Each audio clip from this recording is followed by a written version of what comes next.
As you mentioned during the introduction, I have not seen your selection for today, Last Night in Soho. So, perhaps like many others listening and watching, let's get on to the trailer for the first time for me.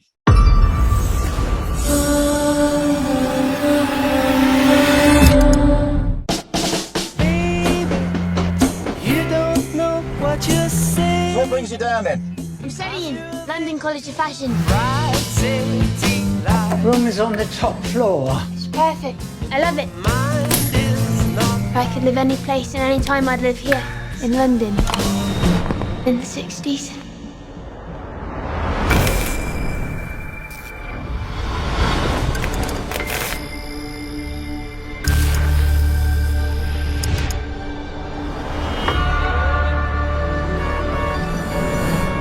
Last night, I saw something in my dreams.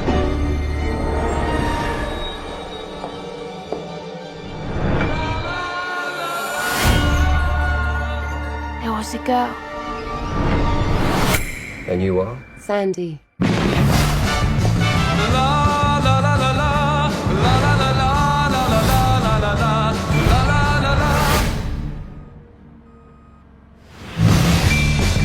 got this kind of gift. I can see people, places, things others can't. This is the closest most people ever get to their dreams.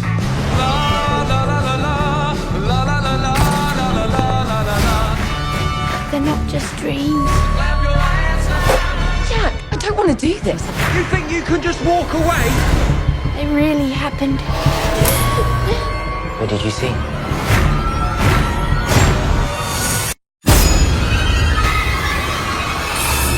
Do you believe in ghosts? I want to report a murder.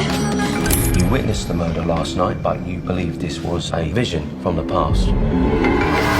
The guy that killed her is still out there. I have to stop him.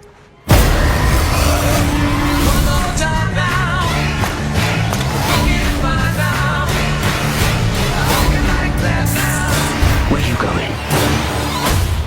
I know what you did. I've done a lot of things. You're gonna have to be more specific, love. You can't save me.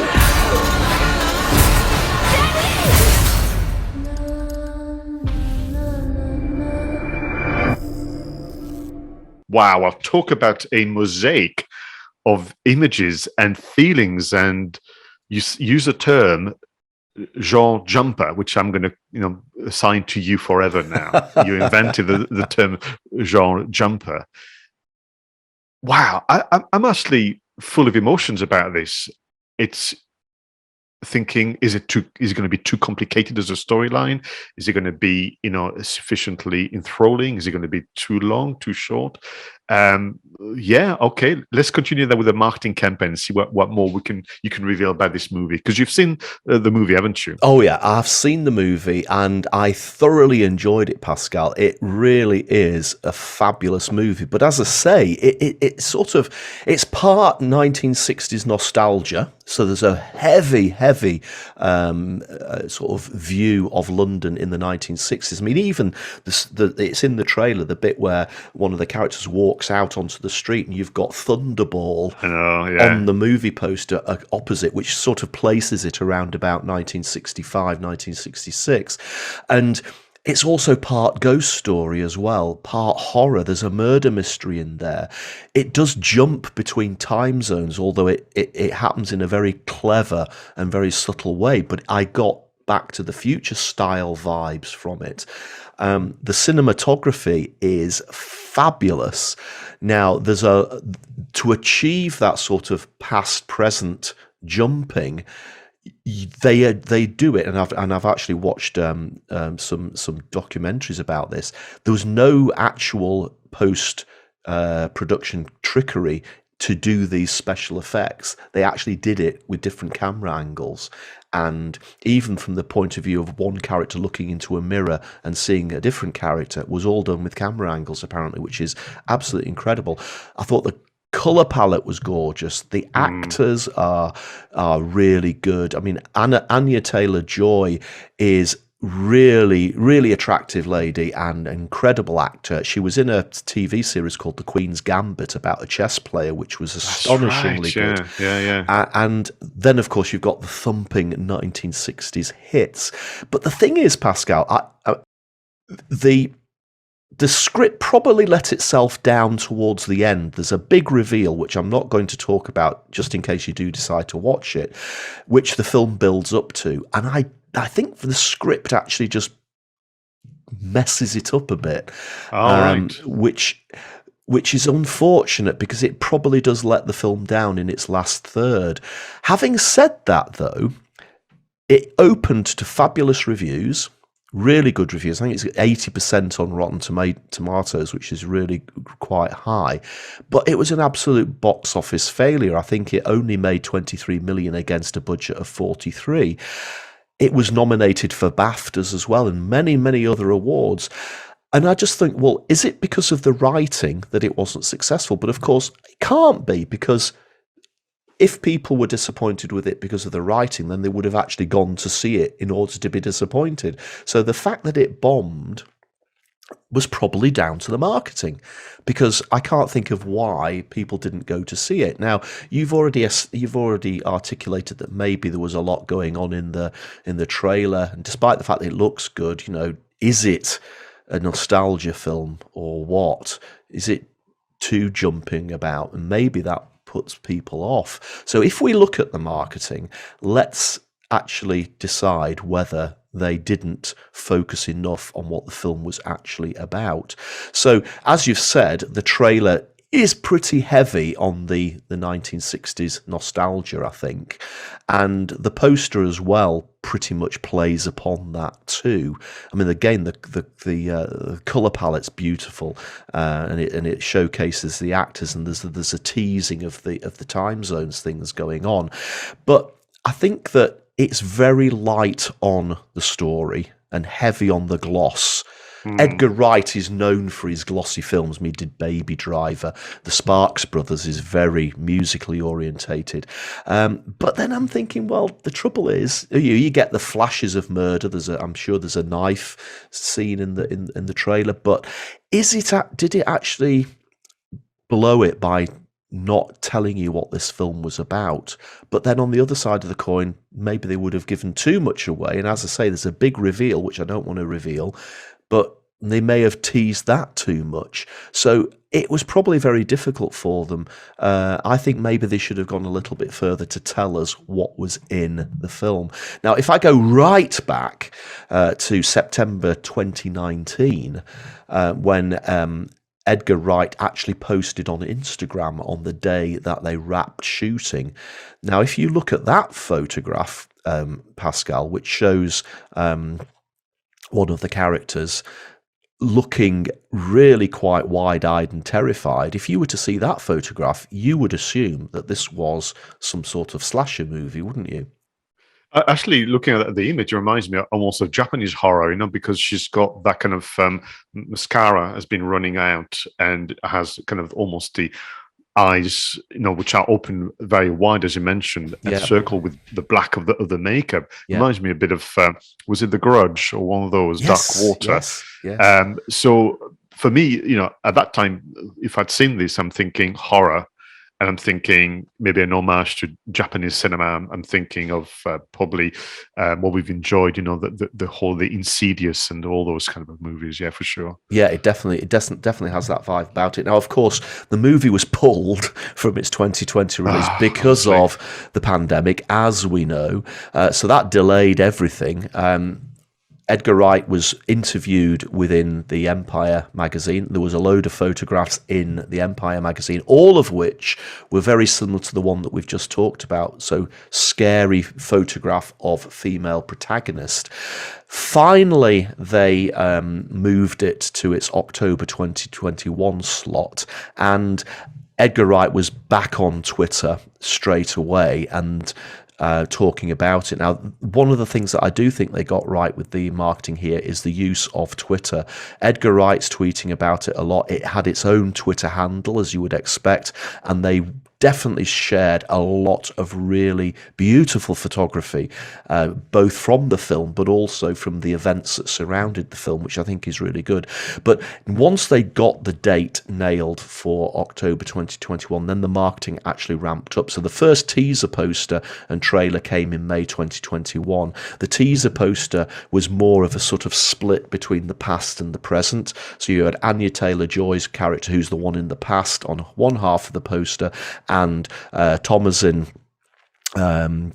what's her actual full name? Thomasin McKenzie's character on the other side of the poster, to give you that idea of the fact that it's split in time.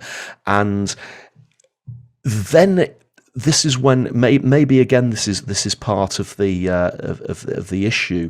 There's a lot of talk about, is this film totally about the nostalgia for the 1960s? And Edgar Wright has been interviewed about this a lot, and it's probably just a general observation, but when we do films which have a heavy nostalgia element to them, and again, I think Back to the Future had a nostalgia about the 1950s, we tend to focus on the good things that happened back in time. Oh, I'd love to have lived in the 60s or the 50s. It was such a much better time than it is now. And what we don't really focus upon, perhaps, is that there were bad things happening in the 1960s and the 1950s as well. And what this film does, because of its the horror element to it and the murder mystery element to it, does highlight quite a lot of the nasty stuff that was going on in London in the 1960s, you know, gangsters and crime and abuse even. And that's sort of hidden by the marketing campaign. And again, you know, maybe they should have teased more of that in the campaign and made it less glitzy. Now, again, this was discussed massively during the Venice Film Festival in September 2021, and there was a really extensive interview panel in Venice with all the actors involved, and it's worth shouting out that this was the last film that Diana Rigg actually filmed. Wow. Diana Rigg, as you know, was one of the best Bond girls ever. She was in On Her Majesty's Secret Service with George Lazenby. She also played Emma Peel in the 1960s TV series The Avengers, and she was also a key actress in Game of Thrones as well. But this was unfortunately the last role she did before she died. But I think they did a lot of tweeting, and there's this tweet from Venice. I think that they did a good job of selling the ensemble cast and selling the run up to the launch of the film. But I'm still not getting from the tweets that there's anything other about this film other than the 1960s nostalgia. Are you getting anything else yet or not? No, and I think what's interesting for me, as I'm discovering, it's actually good fun to do this way. I'm discovering the marketing campaign and I'm reacting to it live. I'm thinking, unless it's been hidden away or it disappeared from the interweb, I can't quite believe that they went for an October release. Mm-hmm. Therefore, I'm thinking Halloween. Therefore, I'm thinking some of the lessons, you know, we shared with regard to, you know, things like Scream, 5 but not 5, and that kind of things. So was there a chance for them to capitalize on what you and I've discussed before, which is to split the audience based on the different facets of the movie? Yeah. So could you have targeted the horror fans? Could you have targeted the 60s fan? Could you have targeted filmmakers, actually, you know, in some way, because Edgar Wright is now someone that even I follow, because I feel like I can learn, and I find his work from the get-go was inspiring. His use of camera, his use of jump cuts that we saw in Shaun of the Dead. And did he do Hot Fuzz as well, or was it somebody else? I think he did. I think he did do Hot Fuzz. Yeah. So you've got all that going on, and he's a Brit, and he's taking place in London. So I'm thinking, for example, you know, could you get people to go to Soho and take selfies and send them to maybe a competition? So my mind is racing already, informed by the 77 movies we've reviewed to date. And I'm thinking, well, maybe they did do that, but I'm not hearing it. And I wonder whether, you know, because I understand just enough about the industry, Roger, to know that Edgar Wright is not in control of the marketing. That's a definite. He did his bit with the festivals, with using his own account and so on. But I wonder, and would love to hear from anyone involved in it, I wonder whether they sat down and worked out a strategy based on splitting the audience.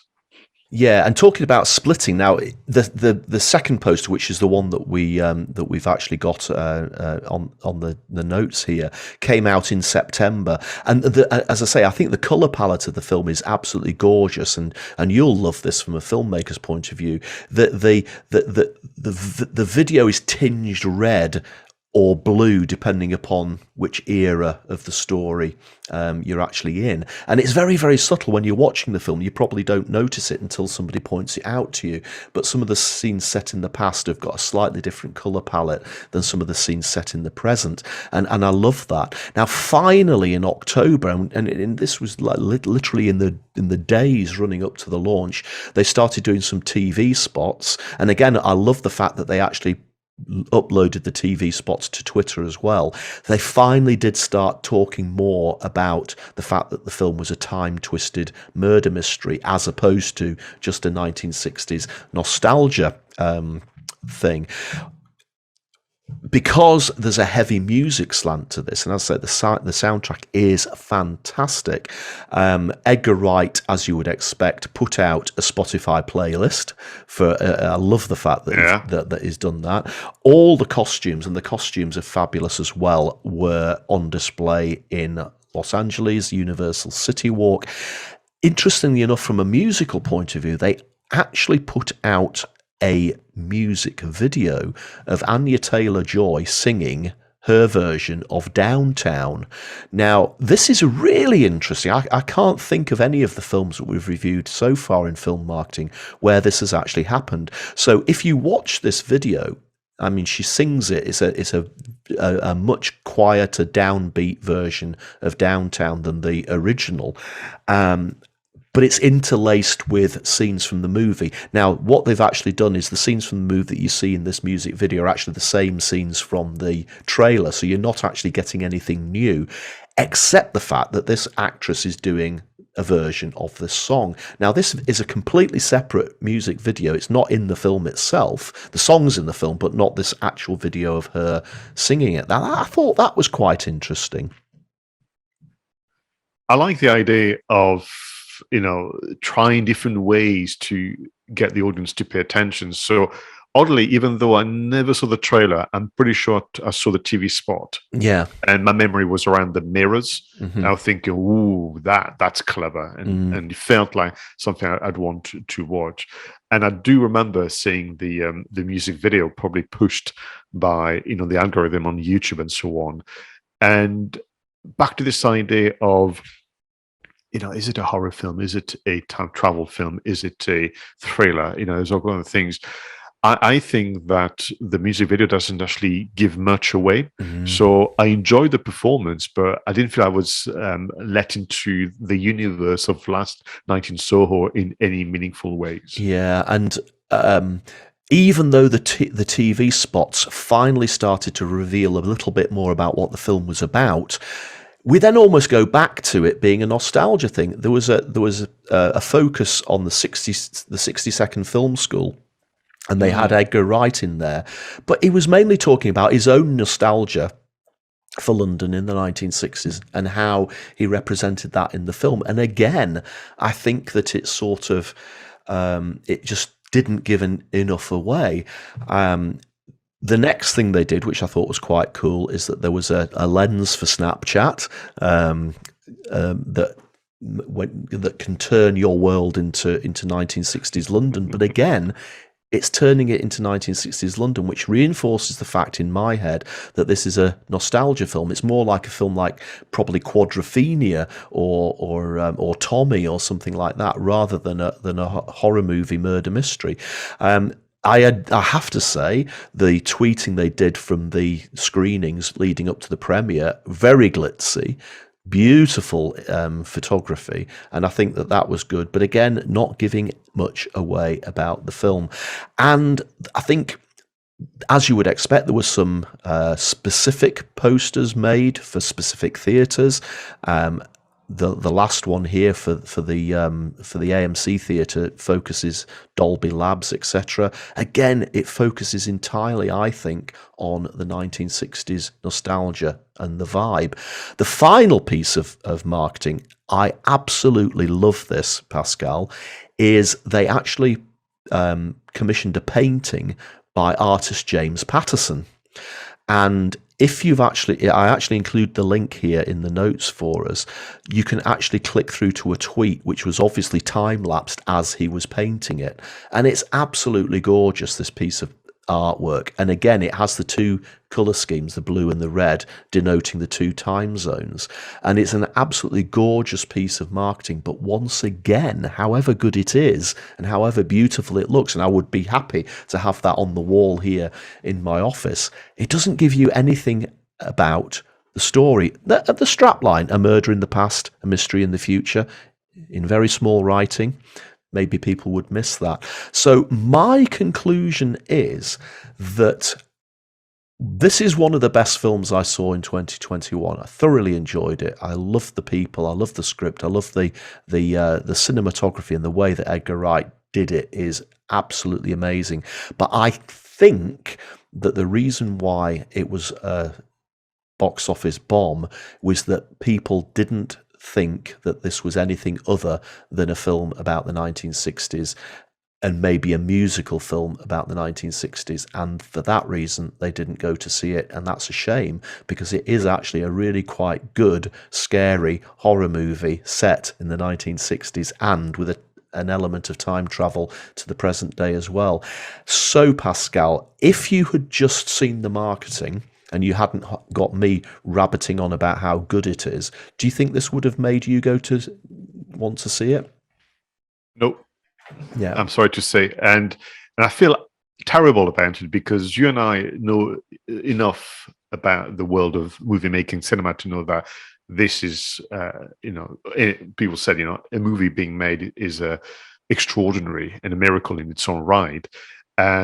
But I'm thinking back to this idea of when I saw the teaser, when I saw the video and so on, that would be on my watch list on Amazon Prime, on Netflix, or wherever, probably for a very long time. I wouldn't be looking forward to seeing it based on just the marketing pack, but which is also part of the marketing campaign, word of mouth marketing, which is what I've been essentially going through with you. I'm thinking, I really want to see this now, because I am a big fan of the genre. I like that type of things, and I want to literally be impressed by the craft and the cinematography that I know that Edgar Wright can pull off.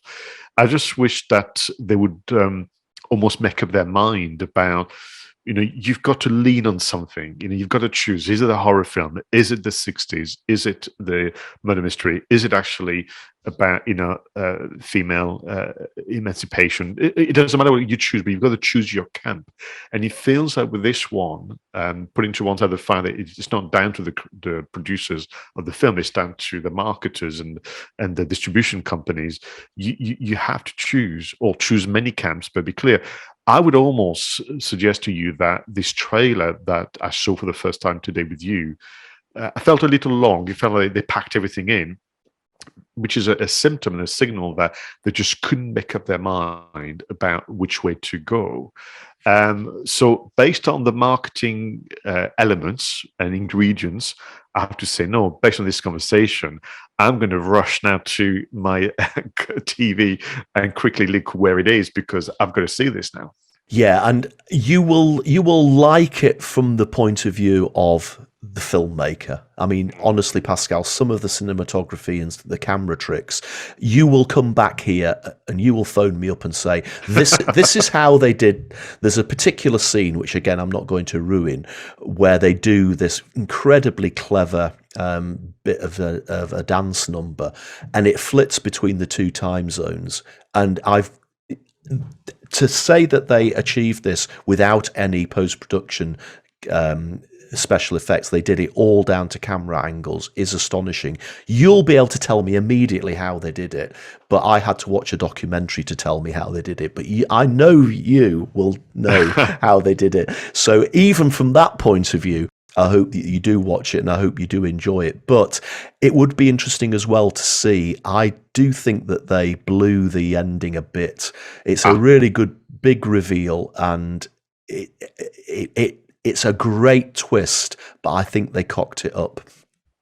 No problem at all. Well, listen, everyone, let us know if you've seen Last Night in Soho, and do you concur? Do you, kind of reflect on what Roger has shared with us? If you've not, will you, like me now, look forward to seeing it and kind of take on board the information? But this has been actually a fun variation on film marketing, where I walked into the virtual room knowing very, very little, and took great pleasure in listening to, obviously, your account and your discovery for the marketing campaign. Everyone, this has been episode 78. Can you believe it, Roger? Thank you so much for being a wonderful co-host, and for all of you, thank you for being wonderful supporters. Please leave your suggestions and comments in the usual places. Until the next one, go out there and make sure your marketing is done right. I was Pascal Fintoni, and he was Roger Edwards.